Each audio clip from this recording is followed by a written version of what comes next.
Welcome to Expedition Networking, a special segment of the Networking RX podcast. I'm Frank Agan, founder and president of AmSpirit Business Connections, and your host for this program. For those of you who are familiar, on the Networking RX podcast, we share information and have conversations with experts, such as authors, researchers, and social scientists. And all of these programs are aimed at helping you learn how to become better at building professional relationships and understanding why they work. In this Expedition Networking segment, however, we're going to bring on successful entrepreneurs and unique professionals and explore their networking adventure and learn how they used relationships to create lasting success.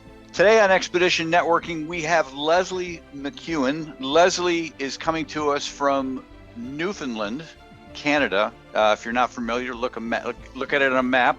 And I wasn't familiar until I actually honeymooned out that way and was really kind of looking into the Atlantic provinces.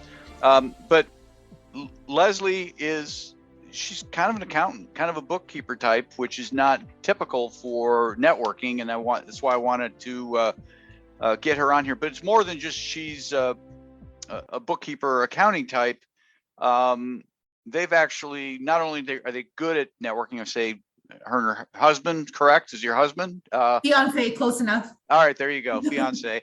But they've created a whole business around this, or created an entity called Coast to Coast Connect. And so really want to kind of talk about what they're doing and share that with people for those who might be interested. So I'll let you take it from there. I guess the one interesting thing you had mentioned to me or shared with me is you weren't a numbers person. You didn't really like calculus. I think the word you used was hated calculus, but then fell in love with accounting, which is kind of a weird, kind of a weird thing, right?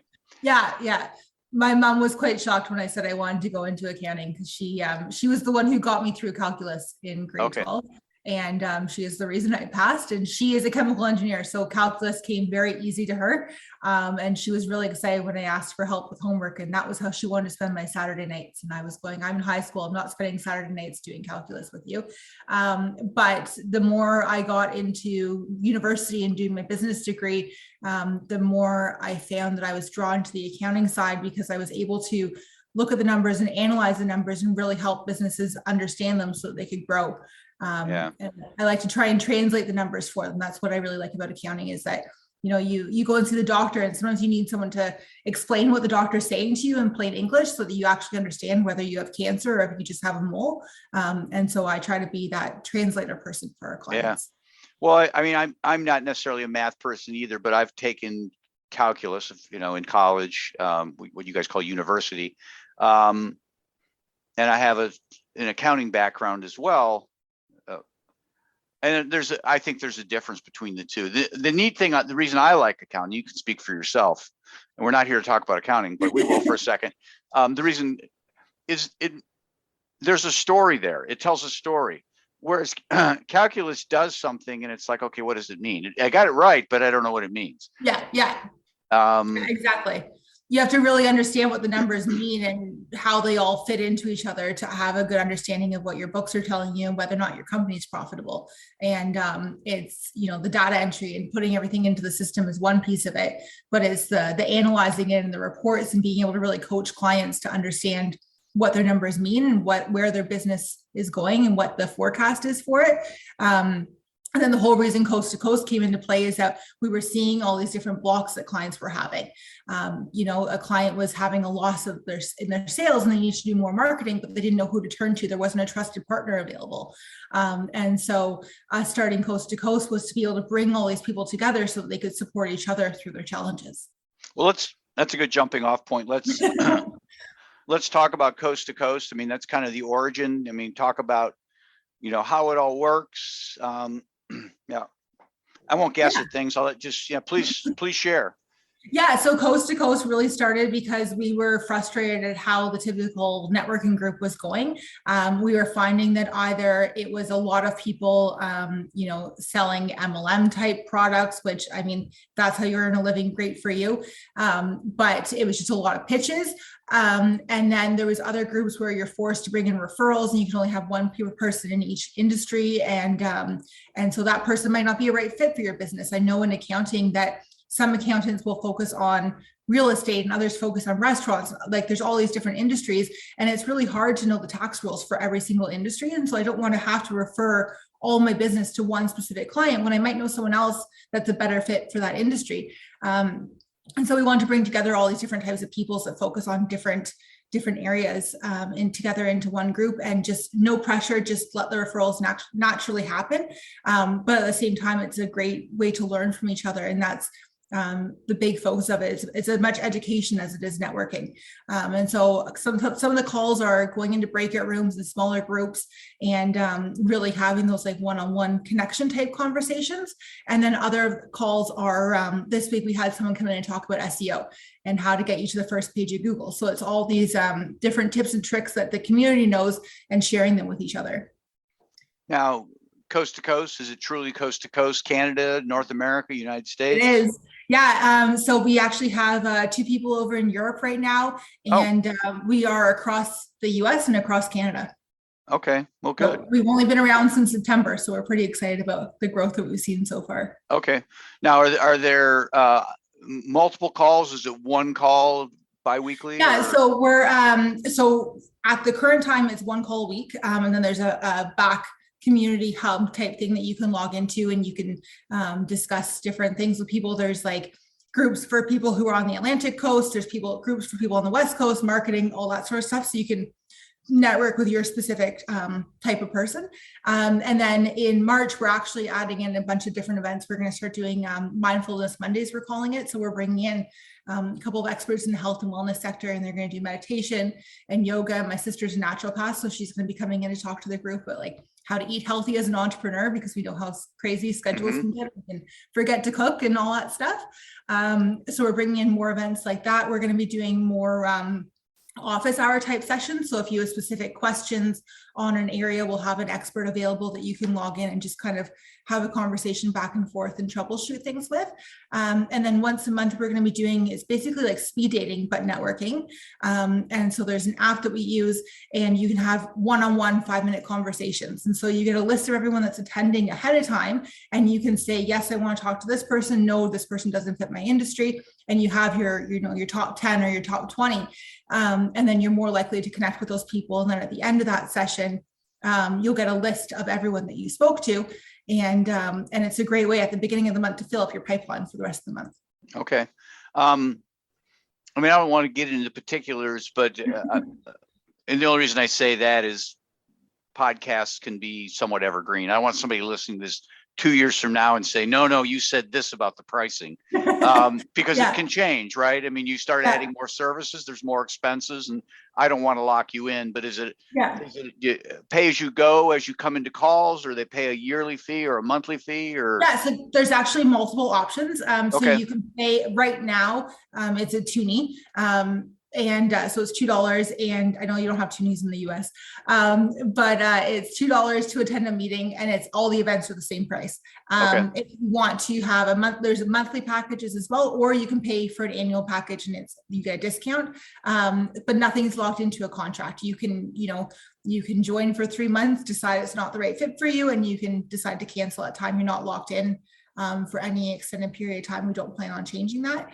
And then our different pricing packages are just based on what you want access to. So we're going to start offering a mastermind. So that's obviously at a higher cost.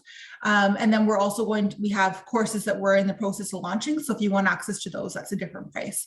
And then the base package gets you access to all the events. So it's just dependent on what you're looking for. That's a lot in addition to keeping books for people.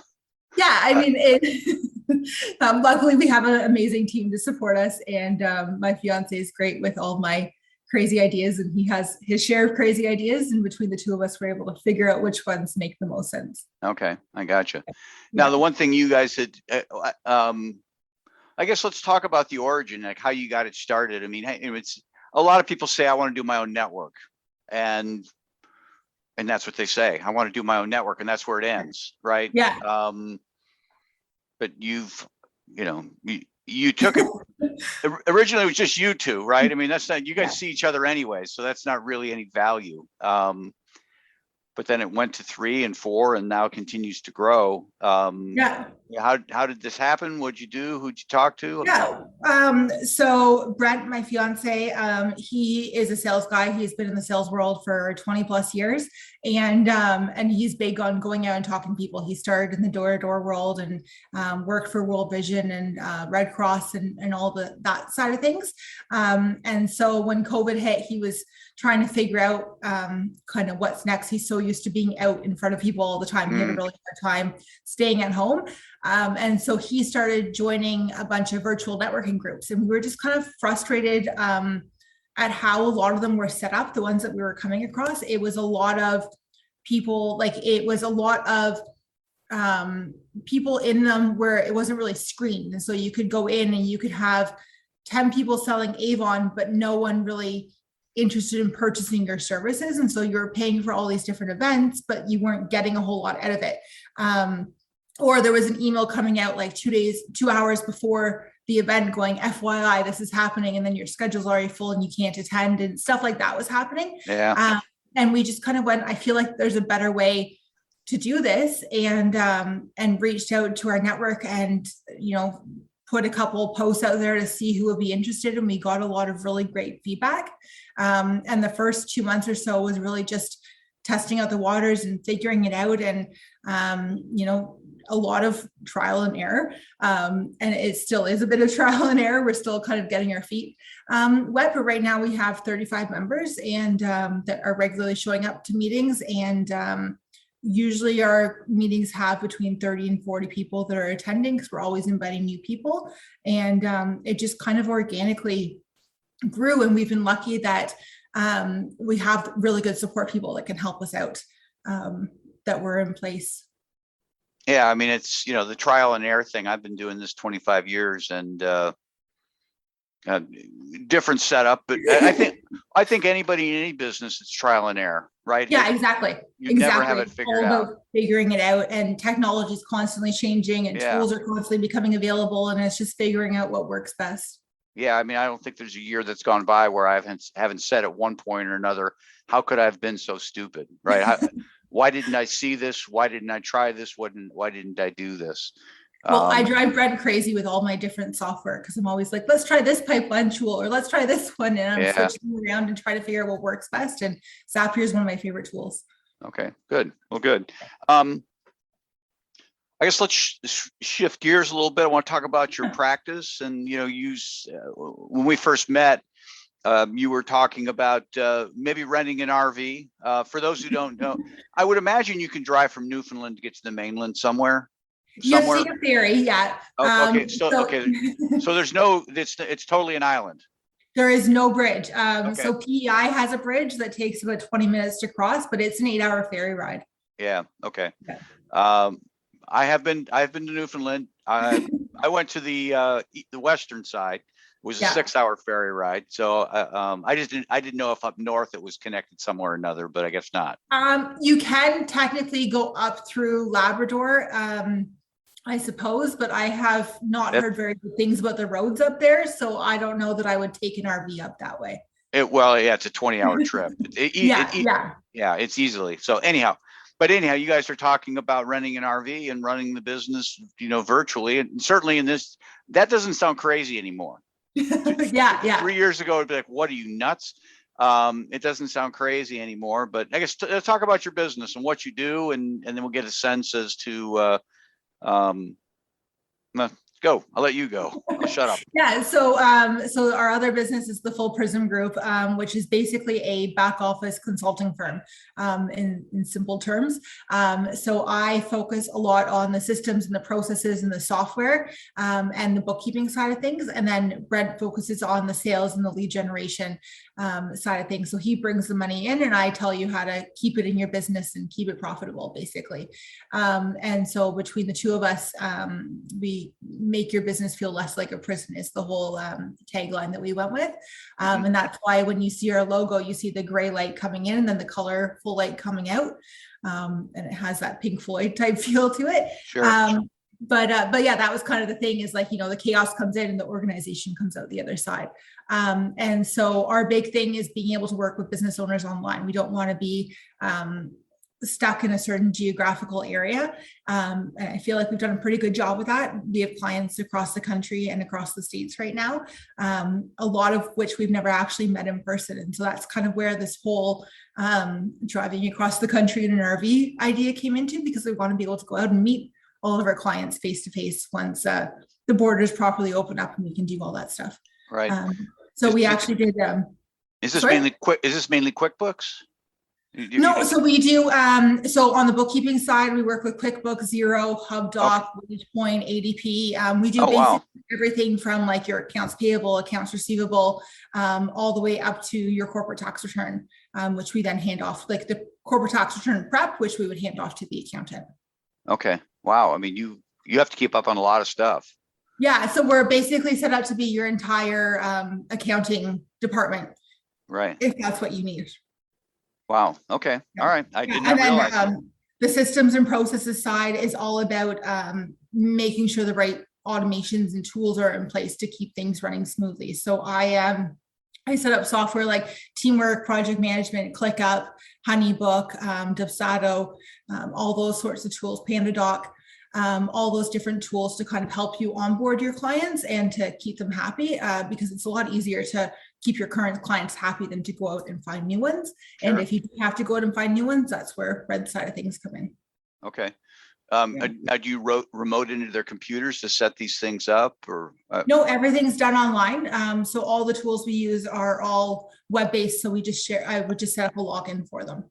Oh, okay. All right. Yeah. Well, that makes it real simple then. Yeah, exactly. So we just hop on a Zoom call like this, and I can go through and show them, do the training, and they can take it over, or I can maintain it. Okay, and then you can look at their stuff really at any point. Yeah, exactly. Okay. Yeah. Okay. Types of clients, any industry, sizes? There isn't really. So I would say it depends. So on the bookkeeping side, it's more of your service-based businesses, just because we just don't do a lot of like retail stores and stuff. We can, it's just not our bread and butter. And then on the other side for like LinkedIn and lead generation, it's your professional services. So it's your accountants, it's your digital marketing agencies, it's your web developers. It's people that are hanging out in the LinkedIn space. So like your construction workers, for instance, aren't on LinkedIn regularly. Right. So they wouldn't be an ideal target on that side of things. Okay. All right. I mean, it kind of makes sense. I mean, most people who have a retail operation, well, your mom and pops have individual stores, but the larger ones, they probably have somebody on staff that. Well, that's it. Yeah. Yeah. Whereas your service providers, it's more, not necessarily solopreneurs. I mean, it can be, but it's going to be smaller people that aren't going to have the bandwidth to have somebody around all the time, or the ability. And we find LinkedIn, the best results we get are your coaches that want, like your executive coaches that are running masterminds, and then your finance accounting type people, because you can send out a message as an accountant to all these different digital marketers, and they're very right brain creative and not thinking about the numbers, and then they have someone message them and go, oh shit, I probably should do my bookkeeping. Let's talk. Right. All right, here's the important questions. How do people get a hold of you? Is it kind of one call to talk about any of this, or is there a different place for Coast to Coast Connect as opposed to the Full Prism Group? Yeah, so there's two websites. They're two separate companies. And so Coast to Coast Connect is just coasttocoastconnect.com. And the email is info@coasttocoastconnect.com. And then the Full Prism Group is thefullprismgroup.com. And my email is Leslie@thefullprismgroup. But there's a contact form on both websites that go to us. Okay. All right. Or they can find you on LinkedIn like I did. Or they can find me on LinkedIn, add me on LinkedIn, and I'll chat with you. Yeah. Or my fiance, Brent Keel. Okay. Well, I appreciate your time. This has been great. Thank you so much for having me. Thanks for joining us on the Networking RX podcast. Please put what you've learned into action today and let us know if you have questions, comments, or ideas for future topics. You can email them to us at podcast@amspirit.com. That's AmSpirit.com. Finally, so you never miss an episode, be sure to subscribe to the Networking RX podcast through iTunes, Overcast, or however you receive your podcasts. Now get out and network with someone. The Networking RX podcast is the copyright production of AmSpirit Business Connection. All rights reserved.